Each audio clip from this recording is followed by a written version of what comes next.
Thank you, and Matthew, thanks for having me. I feel fortunate to be able to stand up here and speak with other artists and activists.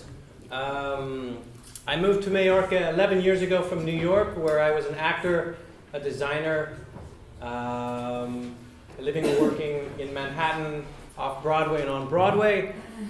I've been here now for 11 years, and after turning 40 not too long ago, found myself asking myself, what's the next chapter here? I've had a good life, but I need to get back to the basics. I need to do things that I'm passionate about again. And I've always felt, why in this beautiful place is there no international theater company of like-minded individuals getting together to produce things with people from the island, with people coming from far away to do things of significance here.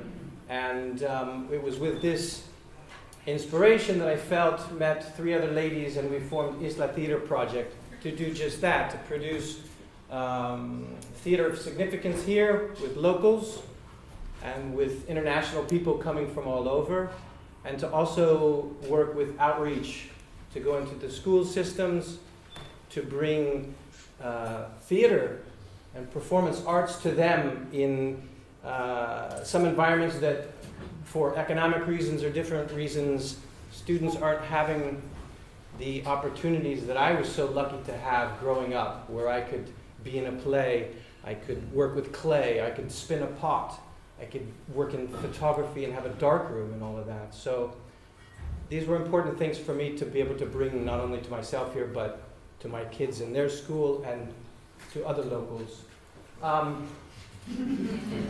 So bring a play where Drew Donovan's in his underwear, and people will show up, and they did. Not because of that, but a year and a half ago, almost 2 years now, Isla was born, and I approached these three women, good friends of mine, and I said, hey, let's co-produce something. I'd like to put up some one-acts, okay? I just had to do it. I had to take the step and be brave and commit and fall or get back up or see what happens. And we did an evening of short one-acts at Teatro Sans, which was instrumental in getting our ideas and our projects off the ground. We had to find a place to do it. I wanted a real theater, and I walked into Sands, and for the first time, if any of you have been there, I was home again. I was in an off-Broadway, hole-in-the-wall theater in Manhattan, and here were people who didn't understand what I was saying, and I was doing things. They didn't understand what the hell was coming out of my mouth, but they saw the people coming in, and they're, sure, come on in, here's more, here's more. The success on that grew. I said I want to do a Christmas Carol next. We did a series of one-acts in between them, but I'd always wanted to do a production that I worked on 20 years ago of the classic telling of the story along with music. And we did that again, going back to Sands. They said, hey, when would you like to come back? And we did. We came back with Christmas Carol last year. We did it for the first time, and we had about 75% occupancy over 11 shows, right in the middle of the holidays when I wasn't sure who was going to be around to see it, because everybody leaves, right? And they came, and we were very fortunate and lucky with that.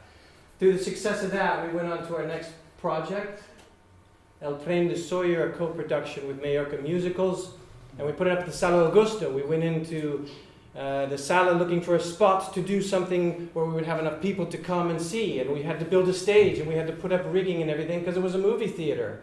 And we brought in a production, and we had to translate it in three languages, German, Spanish, and English, so that we could get the tourist populations and to cater to everyone to be able to come in. An original piece, original music, artistically was a great success, economically not for different reasons, but this is the business and this is the way it goes.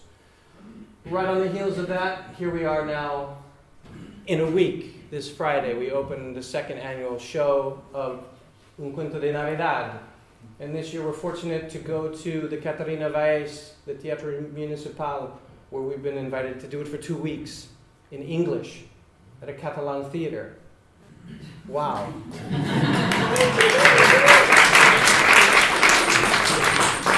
Thank you very much for that, and thank you to the Town Hall of Palma for letting that happen.